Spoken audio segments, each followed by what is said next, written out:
Hi everyone. NCVT second ഇയേഴ്സിൻ്റെ workshop science and കാൽക്കുലേഷനിൽ estimation and costing എന്ന portion നമ്മൾ അതിൻ്റെ തിയറി റിലേറ്റഡ് ആയിട്ടുള്ള കുറച്ച് പ്രോബ്ലംസ് ഒക്കെ നമ്മൾ കഴിഞ്ഞ വീഡിയോസിൽ നോക്കിയിട്ടുണ്ടായിരുന്നു.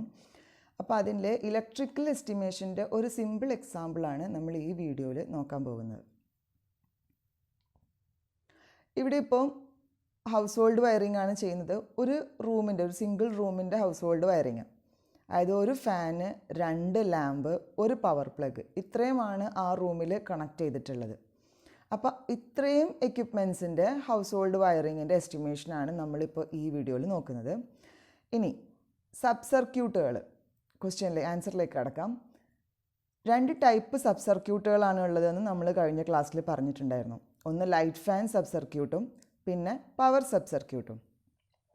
ലൈറ്റ് ഫാൻ സബ് സർക്യൂട്ട് എന്ന് പറയുമ്പം അതിനകത്ത് ലൈറ്റ്, ഫാന്, 6 ആംപിയറിൻ്റെ സോക്കറ്റും, ഇത്രയുമാണ് ലൈറ്റ് ഫാൻ സബ് സർക്യൂട്ടിൽ ഉണ്ടാവുക.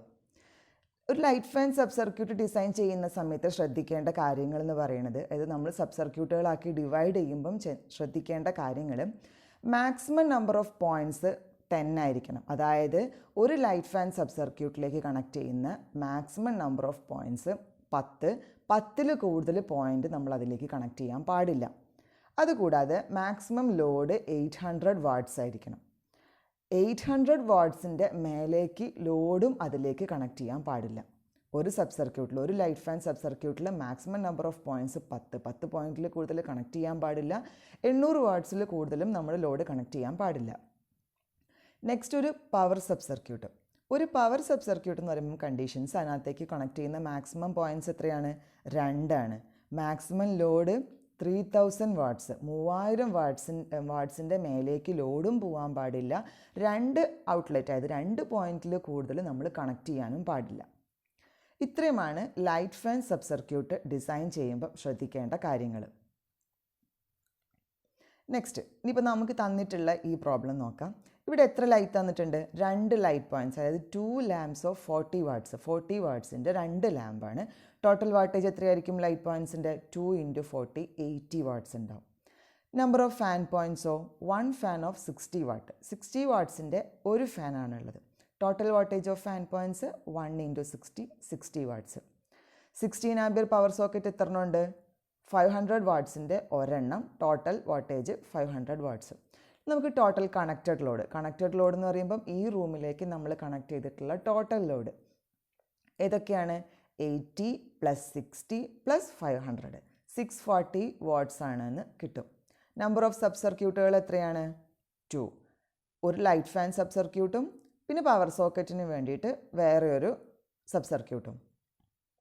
നമ്മളതിനെ ടേബിളാക്കി എഴുതിയതാണ്. 2 ലൈറ്റ്, ഒരു ഫാന്, ഒരു 16 ആംപിയർ പവർ സോക്കറ്റ്, വാട്ടേജുകൾ തന്നിട്ടുണ്ട്, ടോട്ടൽ പവർ എത്രയാണെന്ന് കാണിച്ചിട്ടുണ്ട്. Sub circuit, first sub circuit, അതായത് ലൈറ്റ് ഫാൻ സബ് സർക്യൂട്ടിൻ്റെ മേലെ എത്ര വാട്ട്സ് ഉണ്ടാവും? 80 + 60 ചെയ്താൽ 140 വാട്ട്സ് ഉണ്ടാവും. ലോഡ് ഓൺ സബ് സർക്യൂട്ട് 2 എത്രയാണ്? 500 വാട്ട്സ്. നമ്മൾ പവർ പ്ലഗ് മാത്രമേ അതിനകത്തേക്ക് കണക്ട് ചെയ്തിട്ടുള്ളൂ.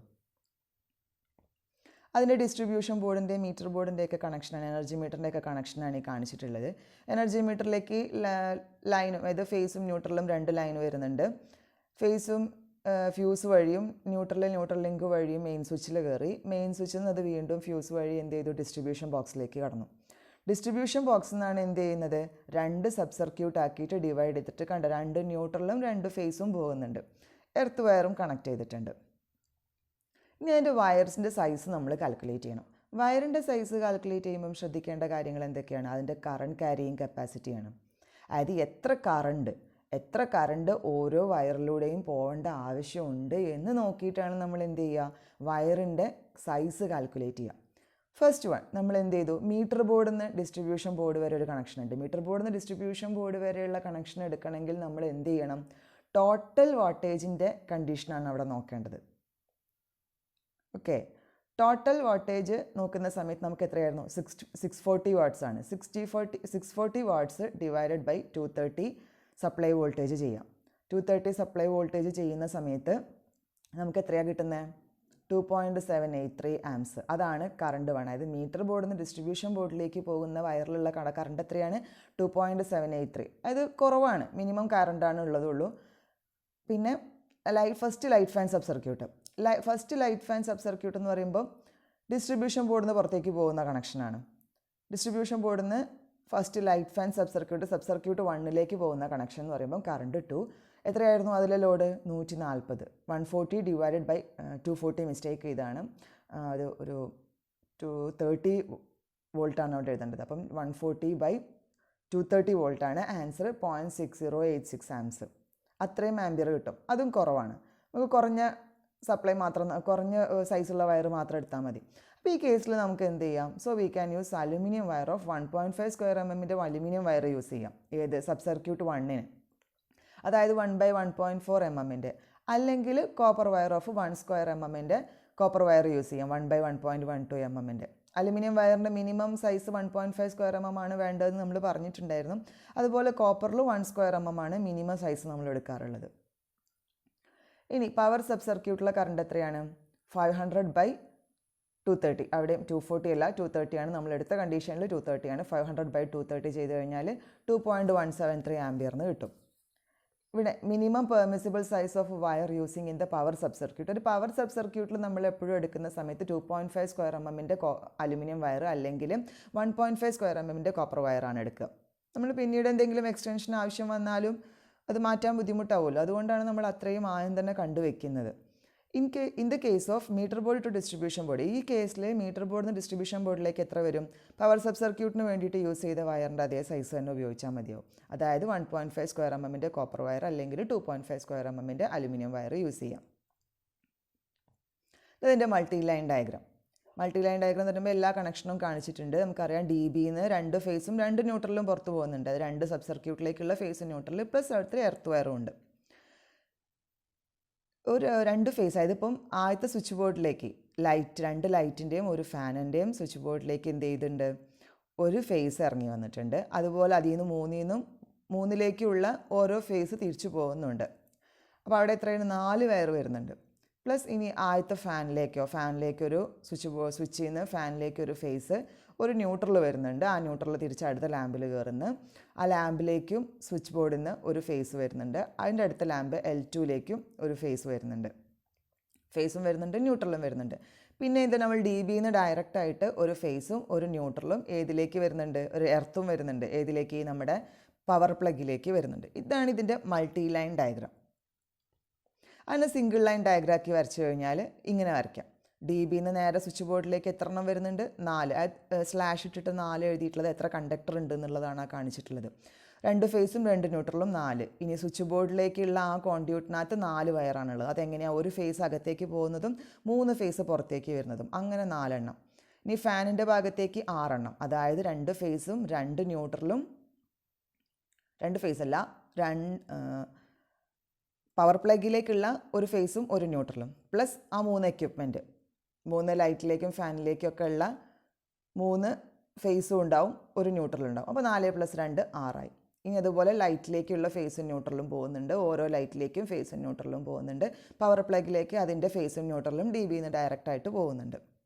ഇത്രയുമാണ് ആ സ്ലാഷ്. 2 സ്ലാഷ് ഇട്ട് കഴിഞ്ഞാൽ 2, 3 സ്ലാഷ് ഇട്ട് കഴിഞ്ഞാലും 3, അല്ലെങ്കിൽ 3 കണ്ടക്ടേഴ്സ്, ഒരു സ്ലാഷ് ഇട്ടിട്ട് 6, 4 എന്നൊക്കെ എഴുതും. കണ്ടക്ടേഴ്സിൻ്റെ നമ്പറാണ് അവിടെ കാണിക്കുന്നത്. ഇനി വയറിൻ്റെ ലെങ്ത്ത് കാൽക്കുലേറ്റ് ചെയ്യണമെങ്കിൽ ആദ്യം നമ്മൾ ശ്രദ്ധിക്കേണ്ട കാര്യങ്ങൾ എന്തൊക്കെയാണ്? ഇതൊക്കെ ഈ ഫിക്സ്ചേഴ്സൊക്കെ കണക്ട് ചെയ്യുമ്പം ശ്രദ്ധിക്കേണ്ട കാര്യങ്ങൾ എന്തൊക്കെയാണെന്ന്. Height of the conduit should be 2.5 metre above the ground.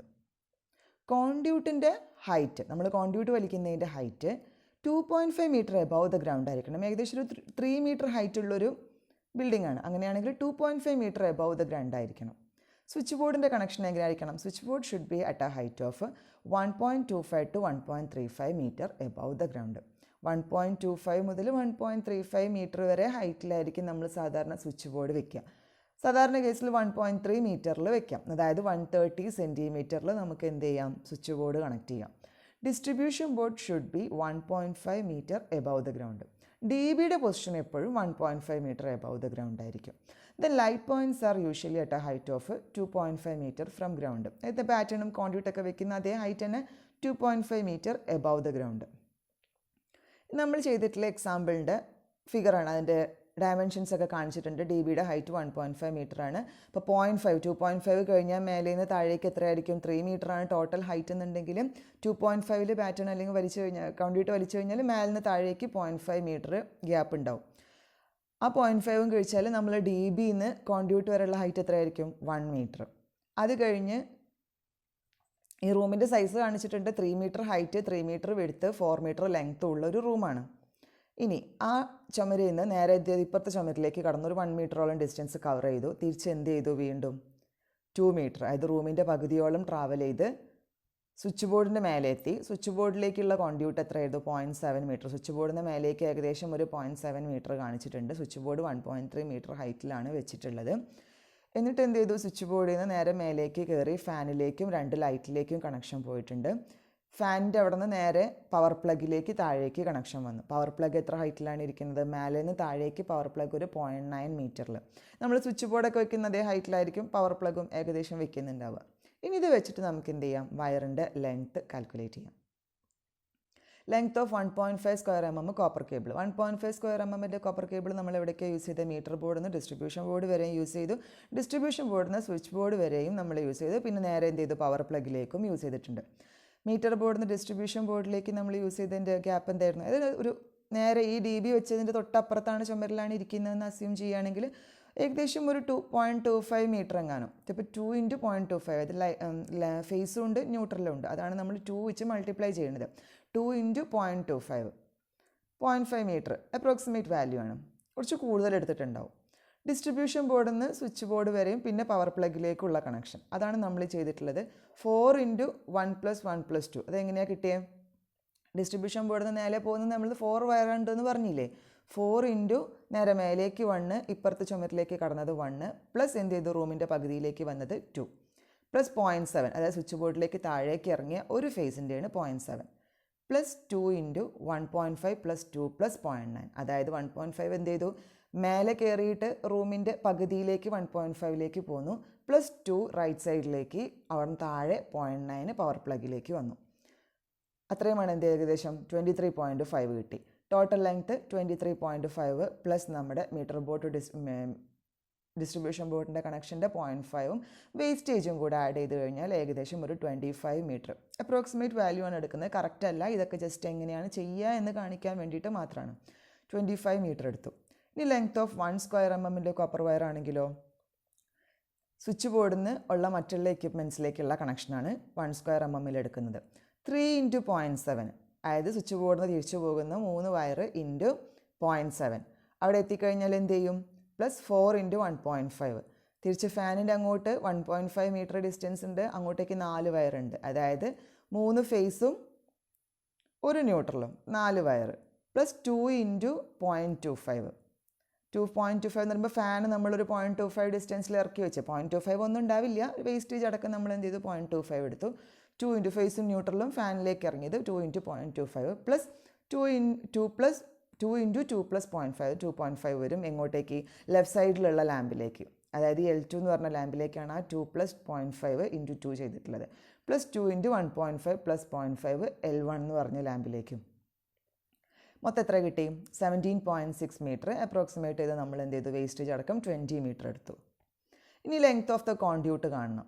Length of the conduit എന്ന് പറയുമ്പം ഏകദേശം ഇവിടെ ഒരു ഡി ബിന്ന് മേലേക്ക് പോയി 1 മീറ്റർ, പ്ലസ് ഇപ്പുറത്തോട്ട് 1 മീറ്റർ, അത് കഴിഞ്ഞ് ഇങ്ങോട്ടേക്ക് 2 മീറ്റർ, 2 മീറ്റർ കഴിഞ്ഞ് സ്വിച്ച് ബോർഡിലേക്ക് താഴേക്ക് ഇറങ്ങിയത് പ്ലസ് 0.7 മീറ്റർ, മേലേക്ക് പോയി 1.5 മീറ്റർ, 2 സൈഡിലേക്കും 2 to 4 ഉണ്ട്, പ്ലസ് അടുത്ത ലാമ്പിലേക്ക് 2 മീറ്റർ, 9.9 മീറ്റർ പവർ പ്ലഗിലേക്ക് ഇറങ്ങിയതും എല്ലാം കൂടെ ആഡ് ചെയ്ത് കഴിഞ്ഞാൽ എത്ര കിട്ടി? 12.85 എന്ന് കിട്ടി. അപ്രോക്സിമേറ്റ് ചെയ്ത് നമ്മളൊരു 15 മീറ്റർ എടുത്തു. ഇനി കോപ്പർ വയർ എർത്ത് ചെയ്യണ്ടേ? കോപ്പർ വയറിൻ്റെ 14 SWG കോപ്പർ വയറാണ് നമ്മൾ എടുക്കുന്നത് എർത്തിങ്ങിന്. അങ്ങനെയാണെങ്കിൽ അതിൻ്റെ ഹൈറ്റ് എങ്ങനെയായിരിക്കും? ഇതേപോലെ ഡിസ്റ്റൻസ് ഡിസ്ട്രിബ്യൂഷൻ ബോർഡിൽ നിന്ന് മേലേക്ക് 1 മീറ്റർ പോയി അവിടുന്ന് ഇപ്പുറത്തേക്ക് 1 മീറ്റർ കടന്നു, പ്ലസ് 2 മീറ്റർ റൂമിൻ്റെ പകുതി. 2 മീറ്ററിന് നമ്മൾ എന്ത് ചെയ്തു? 1.5 റൂമിൻ്റെ പകുതിയിലേക്ക് സീലിങ്ങിൽ പോയി. അത് കഴിഞ്ഞ് പവർ പ്ലഗിലേക്കല്ലേ നമുക്ക് ഈ 14 SWGൻ്റെ ആവശ്യമുള്ളൂ. നേരെ പവർ പ്ലഗിലേക്ക് 2 + 0.9 പോയി 8.4 അപ്രോക്സിമേഷൻ 9 മീറ്ററിന് കിട്ടി. ഇനി ഈ ലെങ്ത് ഓഫ് കോൺഡ്യൂട്ടും വയറിൻ്റെ ലെങ്ത്തും തമ്മിലൊരു റിലേഷൻ പറയുന്നുണ്ട് തമ്പ് റൂൾ എന്നും പറഞ്ഞുകൊണ്ട്. അതായത് ലെങ്ത് ഓഫ് കോൺഡ്യൂട്ട് കിട്ടുന്നതിൻ്റെ മൾട്ടിപ്ലൈ ചെയ്ത് 3 ചെയ്ത് കഴിഞ്ഞാൽ ടോട്ടൽ ലെങ്ത് ഓഫ് വയർ കിട്ടും എന്നാണ് പറയുന്നത്. അതായത് ഇപ്പോൾ നമ്മളിപ്പോൾ ലെങ്ത് ഓഫ് കോൺഡ്യൂട്ട് 15 ആണ് എടുത്തത്. 15 × 3 ചെയ്താൽ 45 മീറ്റർ കിട്ടണം. നോക്ക്, നമുക്കിവിടെ copper cable 1.5 square total wire എത്രയായിരുന്നു? 25 metre plus 20 metre 45 metre. Same ആണ്, കറക്റ്റായിട്ടല്ലേ വരുന്നില്ല, ചെറിയ ഡിഫറൻസ് ആയിട്ട് അങ്ങനെ ഏകദേശം ആ ഒരു റേഞ്ചിലാണ് വരിക. അങ്ങനെയാണ് അവർ അപ്രോക്സിമേറ്റ് ചെയ്ത് എടുക്കാറ്. ലെങ്ത് ഓഫ് കോൺഡ്യൂട്ട് ഇൻറ്റു 3 ചെയ്ത് കഴിഞ്ഞാൽ ലെങ്ത് ഓഫ് ടോട്ടൽ വയറിൻ്റെ ഒരു ഏകദേശ കണക്ക് കിട്ടും. ഇനി കോസ്റ്റ് എസ്റ്റിമേറ്റ് ചെയ്യുന്ന കേസിൽ ഇപ്പം നമ്മൾ എന്ത് ചെയ്തു? വയറിൻ്റെ ലെങ്ത് എല്ലാം കണ്ടുപിടിച്ചു, കോപ്പർ വയറിൻ്റെ എർത്തിങ്ങിന് വേണ്ട കോപ്പർ വയറിൻ്റെ ലെങ്ത് കണ്ടുപിടിച്ചു. ഇനി കോസ്റ്റ് എസ്റ്റിമേറ്റ് ചെയ്യുക. കോസ്റ്റ് എസ്റ്റിമേറ്റ് ചെയ്യുമ്പോൾ 1 സ്ക്വയർ mm കേബിളിൽ കോപ്പർ കേബിളിൻ്റെ റേറ്റ് ഒരു 30 റുപ്പീസാണ് പെർ മീറ്ററിന്. അതുപോലെ 1.5 സ്ക്വയർ mm കേബിളിന് 45 റുപ്പീസ് പെർ മീറ്ററാണെന്ന് അസ്യൂം ചെയ്താൽ ടോട്ടൽ കോസ്റ്റ് ഓഫ് വയർ എന്ത് വരും? 20 × 30 പ്ലസ് 25 × 45. 20 നമുക്ക് 1 സ്ക്വയർ mm 20 ആയിരുന്നു, 1.5 സ്ക്വയർ mm 25 ആയിരുന്നു എടുത്തത്. റുപ്പീസ് ഒരു 1725 റുപ്പീസിന് കിട്ടി. ഇനി കോസ്റ്റ് ഓഫ് കോൺഡ്യൂട്ടിൻ്റെ കോസ്റ്റ് എന്ന് പറയുമ്പോൾ ഇതേപോലെ 15 മീറ്ററാണ് നമ്മളെടുത്തത്. 30 രൂപയാണ് ഒരു മീറ്ററിനെന്നുണ്ടെങ്കിൽ 15 × 30 450 രൂപ കിട്ടി. ലേബർ ചാർജ് നോക്കുക. ഇനി ഇവിടെ നമ്മൾ എർത്ത് വയറിൻ്റെ റേറ്റും ഇതുപോലെ കൺസിഡർ ചെയ്യണം. ഏകദേശം ഒരു 100 മീറ്ററിന് 2 കിലോഗ്രാം അങ്ങനെ പെർ കിലോഗ്രാമാണ് അതിൻ്റെ റേറ്റ് പറയാറ്. 1 കിലോഗ്രാമിന് ഇത്ര രൂപ എന്നാണെന്നുണ്ടെങ്കിൽ അതിനനുസരിച്ച് നമുക്ക് ടോട്ടൽ എത്ര വെയിറ്റ് വരുന്നുണ്ട് 14 SWGൻ്റെ കോപ്പർ വയർ എന്നുണ്ടെങ്കിൽ അതിനനുസരിച്ച് അതിൻ്റെ റേറ്റ് കണ്ടുപിടിക്കാം. ലേബർ ചാർജ് നോക്കുക. ഇപ്പോൾ നമ്മളിപ്പോൾ ഇത്രയും വർക്ക് ഒരു ഇലക്ട്രീഷ്യനെയും ഒരു ഹെൽപ്പറിനെയും നിർത്തിയിട്ട് 2 ദിവസം കൊണ്ട് തീർക്കാൻ പറ്റുന്നുണ്ടെങ്കിൽ ഹെൽപ്പറിന് ഒരു 500 രൂപയും ഇലക്ട്രീഷ്യന് 700 രൂപയും ഏകദേശ കണക്കാണ് കേട്ടോ ഇതെല്ലാം. അങ്ങനെ ചെയ്യുകയാണെങ്കിൽ ഒരു 1400 റുപ്പീസ് ലേബർ ചാർജ് വരും. ഇതല്ലാതെ ഇത് നമ്മളൊരു കോൺട്രാക്ടർക്കായിട്ട് കോൺട്രാക്റ്റ് കൊടുക്കുകയാണെന്നുണ്ടെങ്കിൽ എങ്ങനെയായിരിക്കും? അവർ പോയിൻറ്റ്സിൻ്റെ എണ്ണം കണക്കാക്കിയിട്ടാണ് കോസ്റ്റ് കാൽക്കുലേറ്റ് ചെയ്യാം. എത്ര പോയിൻറ്റ്സ് നമ്മൾ വെക്കുന്നുണ്ട് നോക്കിയിട്ട്, അതായത് ഇപ്പം ലൈറ്റ് പോയിൻ്റ് എത്ര, ഫാൻ പോയിൻ്റ് എത്ര, പവർ പ്ലഗ് എത്ര, അതിനനുസരിച്ചൊക്കെയാണ് അവർ ഓരോന്നിനും ഇത്ര റേറ്റ് എന്നുണ്ടാവും. ലൈറ്റ് പോയിൻറ്റിനും ഫാൻ പോയിൻറ്റിനും ഒരു ഏകദേശം ഒരു 200 to 240 റുപ്പീസ് ഓരോ പോയിൻറ്റിനും അവർ ഈടാക്കും.